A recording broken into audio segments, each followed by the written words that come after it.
Hey y'all. Hello, hello, hello, hello. Welcome to my channel. Y'all know when I take these long breaks, I'm more than likely going within, working on myself, trying to get some answers to some things going on. And I just want to let y'all know that this full moon was very enlightening.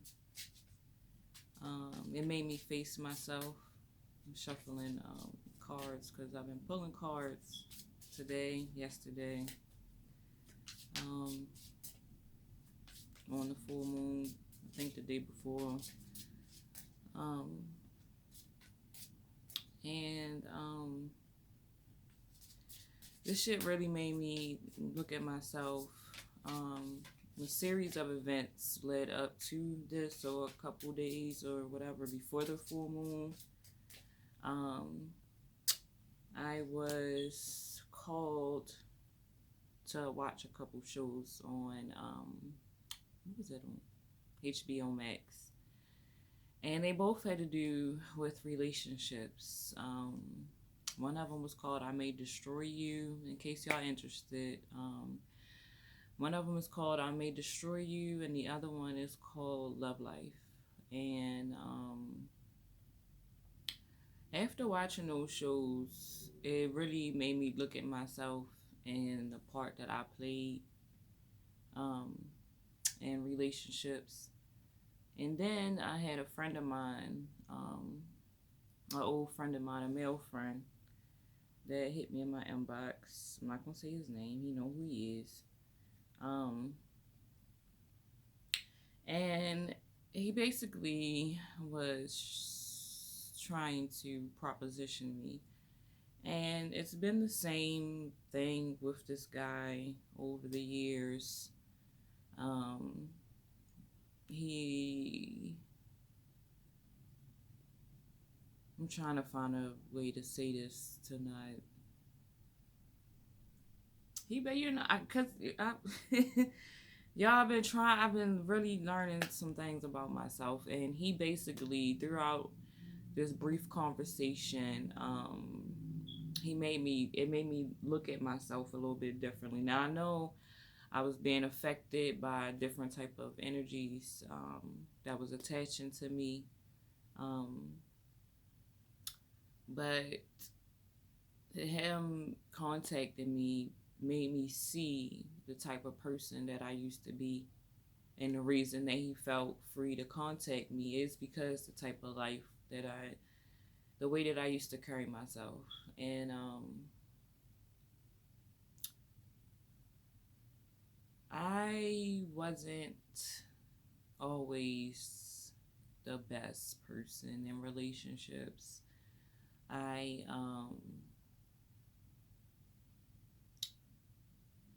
because of my lack of healing my trauma, I attracted people who had unhealed trauma.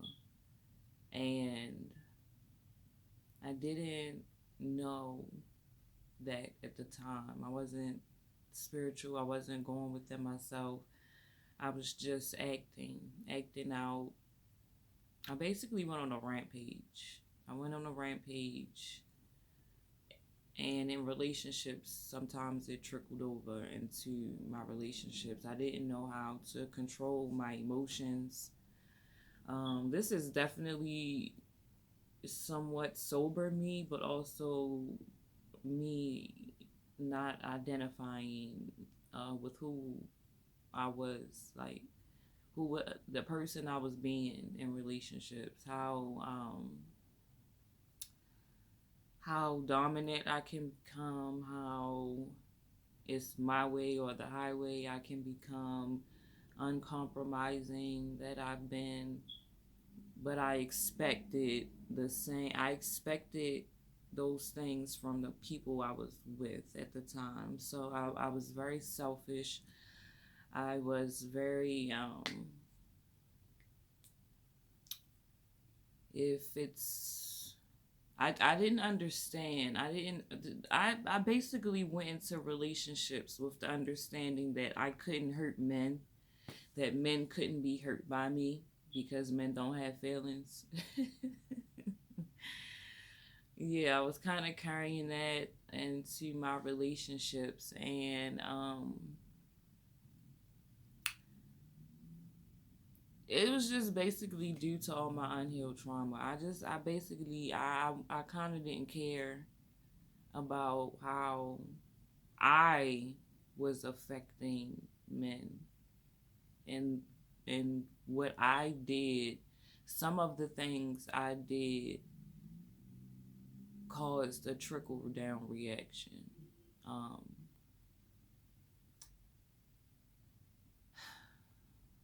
Although these men weren't they weren't perfect, neither was I. They had their issues, so did I. I didn't see myself. I couldn't see myself being the bad person at the time. I couldn't see myself. Uh, I couldn't recognize the part that I was playing in a lot of the demise. Also, I gave myself too soon to some of these men without getting to know them. I pretty much was in a strong masculine energy for a lot of my 20s and early 30s. I was really in a strong masculine energy. So when people came into my life who did care for me and who loved me, I couldn't see it. Um, I would always judge whether it was too soon, or I would always shun down people feelings because I literally had this men can't feel, I don't care about their feelings, if you know, and I just had a negative approach to men in general. So I met a lot of those people that I met and connected with were just as unhealed and broken as I was. Um, and I'm coming on here because I felt the need to apologize to um, a lot of the people that came across the unhealed, traumatic, overly emotional person that I was. And that I still am to a certain degree, and some shit that I'm working on. So my throat chakra is going crazy because I've been blaming, but I wasn't looking at some of the parts that I played in it and how me shutting down and me not giving a fair chance to the people that love me. I didn't. Some of them I didn't give a fair chance. And I just been carrying around a lot of grudges and hurt and emotional pain within myself. So after I watch, hold on, I gotta get something to drink. Hold on. All right, I'm back. Um. So Okay. So back to the shows. So I was watching the relationship shows. It gave me a look at myself. A friend of mine inboxed me, basically trying to get with me, um, and it triggered some healing, some more healing, and some more clearing that I needed to do. So I took a meditation bath. I've been taking meditation baths all week because apparently I am under attack. I've been under spiritual attacks. I don't know how long um, that I've been there. This is cards from Professional High Priestess.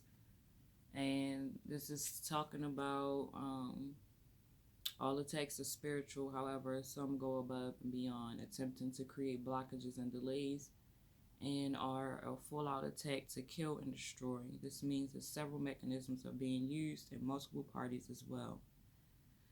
This card can also indicate a need for astral protection and higher level tools for advancement. So I've been under spiritual attack. I don't know how long, but it has been influencing my thoughts and my actions. So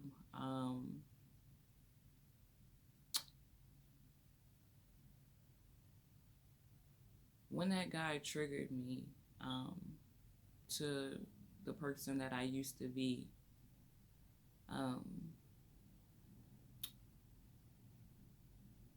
which was the dark side of myself, of Capricorn, of Sagittarius. That's the kind of energy that I was in. And I don't know how long this attacks has been happening, or this whatever's been going on, but it's been bothering my judgment and everything. It's been keeping me stagnant, and that might be why I picked up on all of those type of energies of destruction and destroying. Although that is the dark side of me, and I'm learning to accept that. But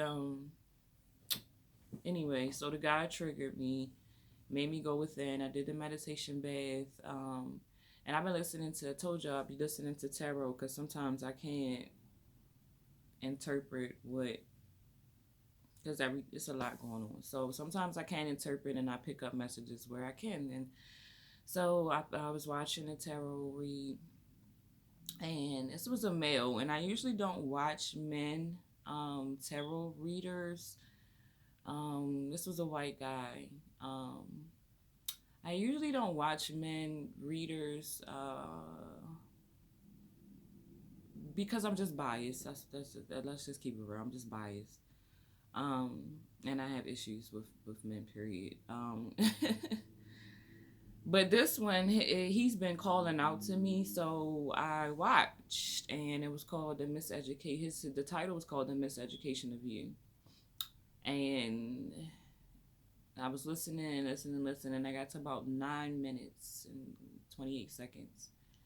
And he kept talking about go listen to Lauryn Hill, The Miseducation of her album, or whatever, Miseducation of Lauryn Hill. And so I put it on. I go into the bath, meditation bath. Another card I pulled, meditation bath that I've been doing. This says water therapy. I'm sorry. This says water therapy. And y'all, I fucking cried the whole entire album. Now Lauryn, that album came out when I was 14 years old. And I did like the radio, the stuff that they played on the radio. But I really didn't like the album when I was 14. I couldn't listen to the album all the way through back then, and I really didn't like it. But listening to it at 37, that shit hit completely different. And I started getting all of these flashes of all the relationships and all the trauma that I was still holding on to, all of the exes that I didn't forgive. I didn't forgive myself for allowing myself to get caught up in situations, self-sabotage. I am very hard on myself. I don't know if it's a Capricorn thing, a Sag thing. I don't know. I feel like it's a Capricorn thing because we are monitored by Saturn. Another card I pulled. Monitored by Saturn, and Saturn is karma. It's a planet of karma and discipline. Teaches lifelong lessons. So I that it really illuminated that album really, like, I listened to the whole thing. I didn't skip anything because I sat in the tub. I had my candles lit. I had my Epsom salt and my salts in the tub, and I put honey in my water as well. It's gonna be a long video.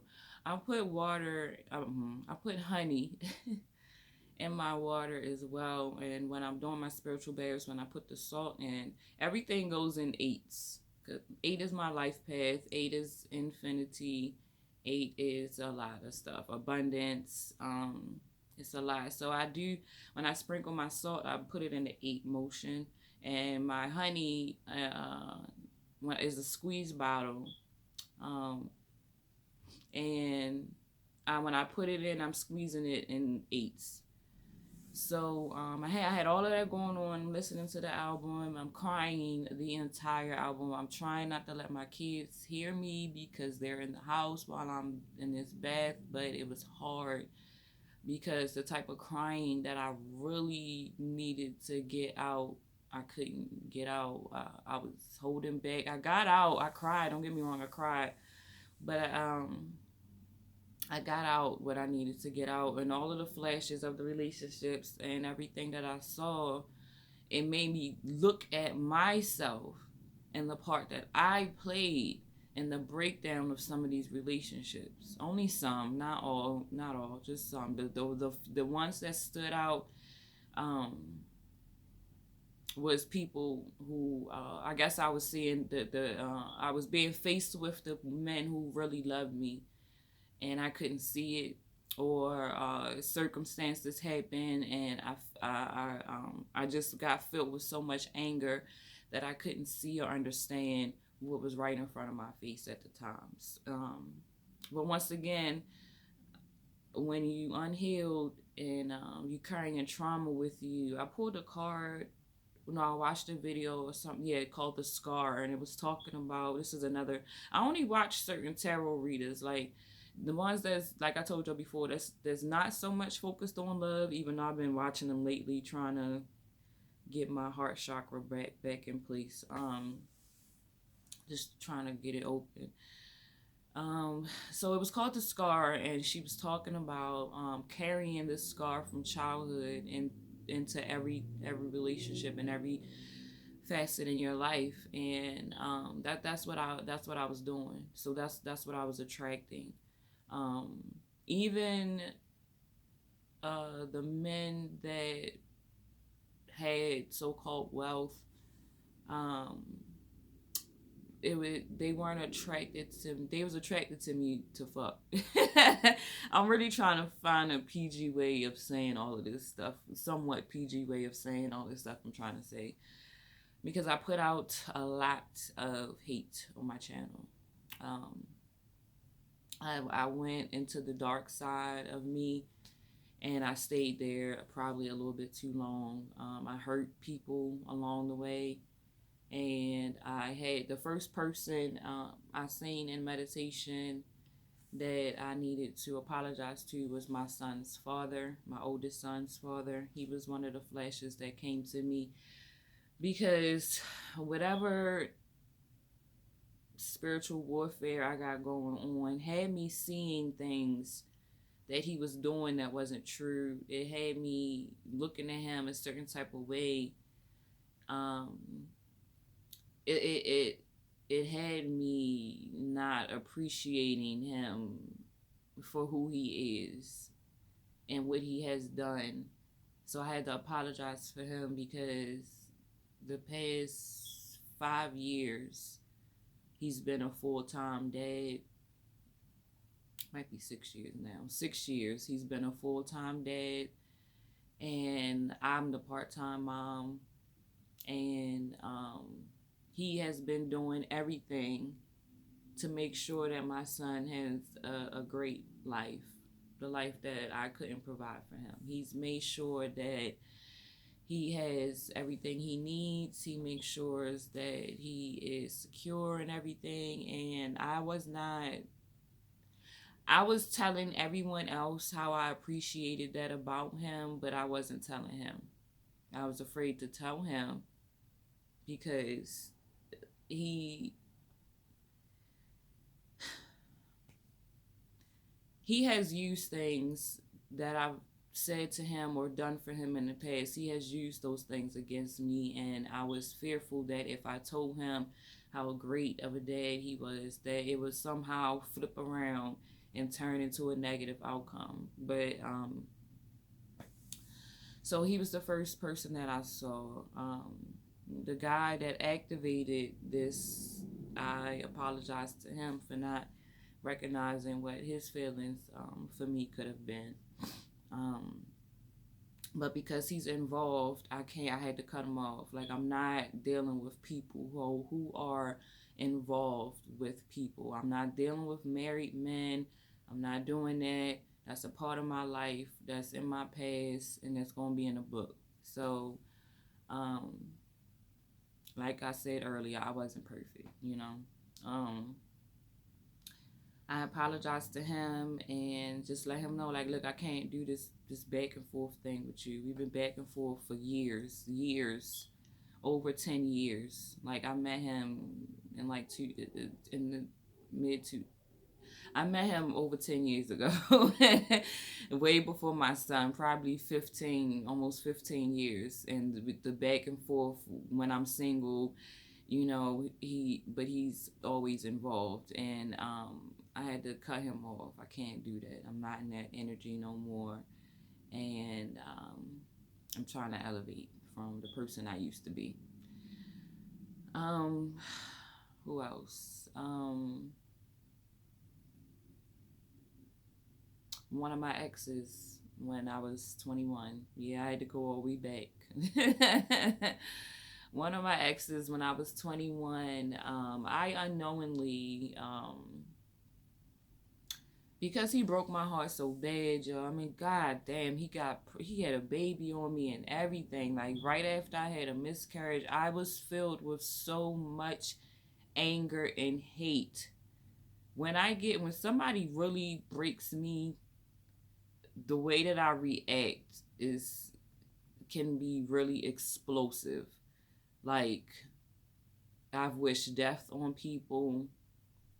I've told people that, I wish that you never accomplished nothing in life. You're never going to be anything. I mean, in my 20s, I was fucking terrible. I was terrible, okay? And I don't have a way to reach out to him, so I'm going to use this to apologize. And it's so crazy because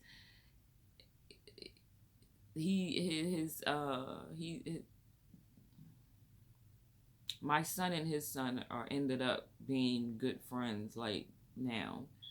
And I guess that's probably why I had to I had to see that. So I need to apologize to him for that and ask him for forgiveness. The people that I got so angry with, my youngest son's father.